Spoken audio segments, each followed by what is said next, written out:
Magandang hapon mga kalapatids.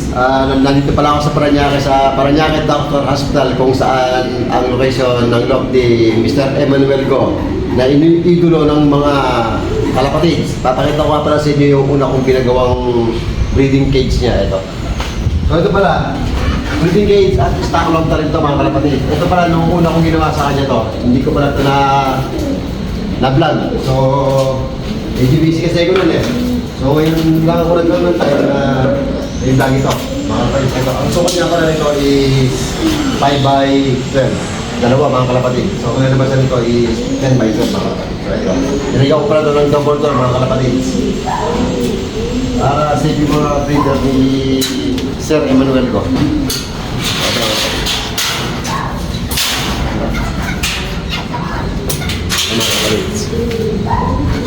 So ito siguro mga nasa, hindi ako nagkakamali, magdadalawang taon na ito mga kalapatid. So, ito patandaan mga kalapatid. So ito pala nagpagawa sa akin ng breeding cage.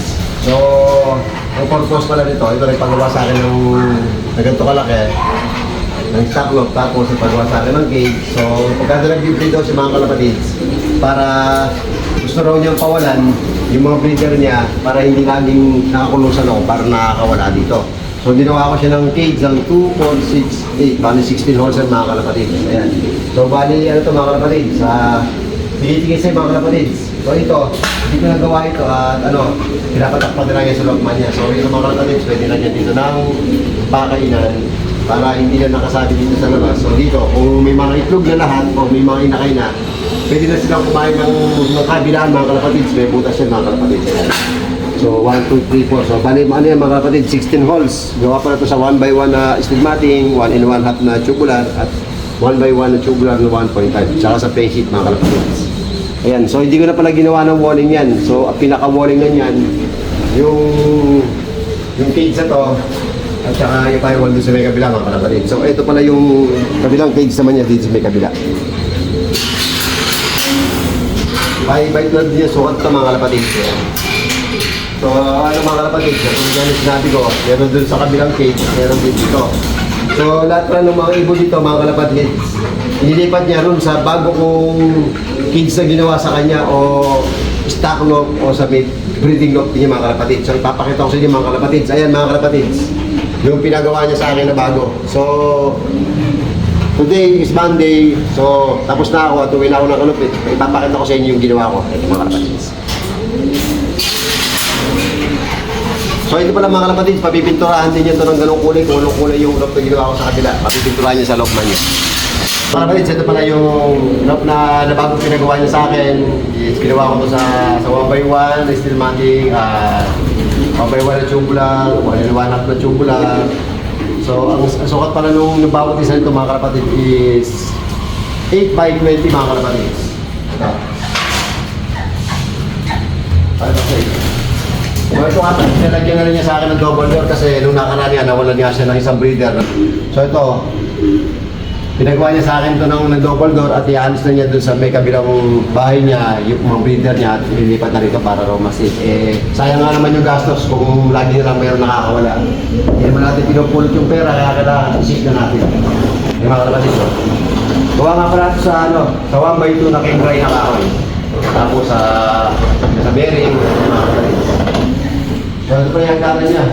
Ginawa ko natin ng 2 step, hindi na gano'n. So, ayan mga kapatid. Pakita ko sa inyo dito. Ayan mga kalapatid. So, see. Ito. Hindi naman niya. Hindi nakikita nyo ito mga kalapatid. Yung parang patungan na to, dalawa yan. Ito, paglalagyan nito ng cage na pinagawa niya sa China. Hindi ko alam po sa China niya pinagawa mga kalapatid, so dito lang. So ito nga natapos ako at wala pa yung pinagawa niya. Ilalagay dito, ang ilalagay niya dito, bali 4 na patong yan mga kalapatid. Yan. Mga cage yan, yung gawa sa kahoy mga kalapatid. Maganda yung pinagawa niya, nakita ko na kaya lang hindi pa ma-assemble dito. So ito, ang ilalagay dito is 8 set, bago dito 4 na set. So dito nagpalagay din sa akin ng dapuan. So nagparena na lang ako, nilagyan ko ng concrete nail, tapos flat bar, para daw pagka nandun yung mga ibon na i-breed niya o yung cage, para ito bubuksan niya, nakakalabas. Kung sino yung nakalimlim at yung hindi nakalimlim, pwedeng dumapon dito. Tapos pagkatapos na maglimlim yung isa, papasok na sa kabila yung isang kapares, at yung isang kapares naman yung lalabas, palitan sila mga kapatid. Magaling talaga mindset ng kaibigan kong presidente na yan. Kaya sa iyo ko, Pres Emmanuel ko, magaling ka talaga eh. Akalain mo, pinalagyan mo sa akin ito, paglabas nga naman ng ibon doon, pagtapos na maglimlim, magpapalitan sila, yung babae naman ang babalik dito, o yung lalaki naman ang babalik, o yung lalaki naman ang maglilimlim. Magaling ka talaga. So ito naman mga kapatid, yung isang patungan din na pinagawa niya sa akin. Bali, isa, dalawa, tatlo, apat, lima, bali, anim yan. So lahat yan mga kapatid, balo yan. Bigay papatong yung mga in-order niya. So ito mga kapatid, pagka ayaw niya doon, pwede yung usog yan. Ayan mga kapatid, sa nakausog yan. Yung purpose nito, kaya single-single yung mga kapatid. Kasi pagtapos daw niya mag-breed, aalisin niya to. Aalisin niya yan. Tapos ibababa niya para maluwag. So, ang nangyayari naman dito, ang nakagigil dito is apat na isa dito sa may kabila. Dito sa kabila, apat na set din. Hindi ako nagkakamali, apat dito. Walo dito, apat dito. Kaya kapatid, hindi ko sure pero parang walong set ang nakalagay dito, apat. So, yung mga dapo na ito, mga kapatid, ang mangyayari dito, pagka nag-breed siya, ito, lahat na ito natatanggal. Kaya natatanggal niya mga kapatids. Ganun din sa akin ng flat bar para hindi masyadong kalat-kalat yung mga dapuan. So, pagka mag-breed siya, ito, tatanggalin lang niya lahat to. So, matatakpan ito. Ito, matatakpan ito mga kapatids. So, pagkatapos niya mag-breed, tatanggalin na yung mga grades na mga ilalagay niya rito. Pwede rin ibalik lahat yung mga beaver size na nasa ito sa dapuan. Ay mga kapatids, so, ganyan lang ako. O, napakaisi lang mga kapatid. So, lahat yan mga kapatid sa tatanggalin. Pero, then sabit yan. O, tapos ito. So, yung sarili na to, tinambas ko to. Yan. Yung Jano Plus ito mga kapatid, tinambas ko nito sa lugar niya kasi nga naman, hindi naman quality merong pera yung nagpapagawa sa atin. Isusunod natin sa mga mamaling magagamit. Ito, kinambas ko to.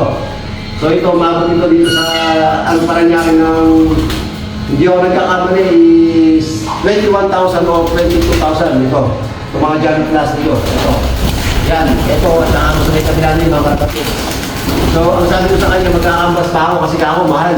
Kasi meron pang charge yung paglalagay yung pinag-orderan namin ng ganito. Ngayon sabi ko sa kanya, doon lang tayo mag-order sa kumpara mo kay Mr. Edmond Pedragosa. Malibi. Ito.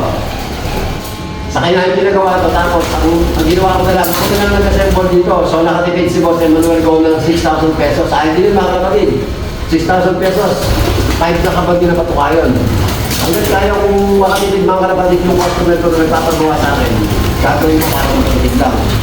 So ito mga kapatid, nagpalagay sa akin dito ng plywood si Boss Emmanuel Go para hindi makita yung babae at lalaki, para nga naman hindi magparisan kung sakali. Di ba nang meron daw po dito sa may kabila, at least yung babae o lalaki, hindi basta-basta makakadapo dito. Kaya katulad yan, no? Nahihirapan siyang dumako ng maayos, hindi siya magtatagal, kaya hindi sila magpapares, pero magkikita. Pero hindi katulad dito, as long na merong nakapartisyon sa gitna, hindi sila makakapagtutuhan o makakapagtukan para magpares. Yan mga kapatid. Eh, ito mga kapatid, hindi na tinanggal itong poste nito. Kung makikita nyo kasi yung lock niya nandun sa taas, baka mamaya mag-collapse itong taas ng building niya pag tinanggal to. Kaya ito, hindi na talaga tinanggal to mga kapatid. Kaya pinag-intrada rin sa akin kaya mga kapatid. So ito, 1/2 na king dry, tapos 1/2 na plywood na marine. Yan mga kapatid. So, yan. Hindi na siya makukonsumin na mawawalan pa siya ng breeder mga kapatid. Yan. So yung mga sapwa nito mga kapatid, silang, nilagyan ko ito ng Eagle Partner Stirrup. Ayan mga kapatid. So, nilagyan ko yan dalawa para kahit saan maglakad dito, sakot na niya yung tibay. Tapos nilagyan ko na siya ng poste na 4 na paa sa ilalim. Hindi ko na siya nilagyan ng brace na pa-V-shape kasi masyado nang abala dun sa paglilinis sa ilalim mga kapatid. So matibay naman siya mga kapatid. So, kahit maglulungin ko niya. Mga kapatid. Yan matibay. Mga kapatid, at ako pala magpapalam sa inyo. at ako uwi na ng Kalumpit. Yung gusto palang mag-order ng Victory, lahat ng pangailangan nyo sa mga kalapati natin, i-PM nyo lang si Mr. Emmanuel Go. Pagdating sa Victory Pills, etc. na vitamin sa kalapate, marami siya yun, hindi siya maubusan. At shoutout pala, yan sa mga kaibigan ko, hindi ko man kayo maisa-isa sa lahat. At maraming salamat pala sa pag-follow nyo sa Facebook ko o pag-subscribe. Maraming salamat. Especially shoutout pala sa kaibigan ko, Boss Red Austria at Austria Family. Maraming salamat pala sa inyong lahat. Thank you mga kalapatids. Mga kalapatids, ayan tinan nyo, dinagalaan ako ni Boss Emmanuel Go. Iba siyang mag-giveard sa akin, talagang magkaibigan kami. Dalawa pang pinadala sa akin. Isa ito sa mga ace birthday mga kalapatids, ayan. Ito. Kaya kung hindi naman ako talaga nangihingi, kaya lang, ito si Boss Emmanuel Go, talagang magkaibigan na kami. At ako yung nagpapasalamat, Boss, hindi ko papabayaan ito. Maraming salamat sa iyo, Boss Emmanuel Go. Thank you. Mama Chup Chup.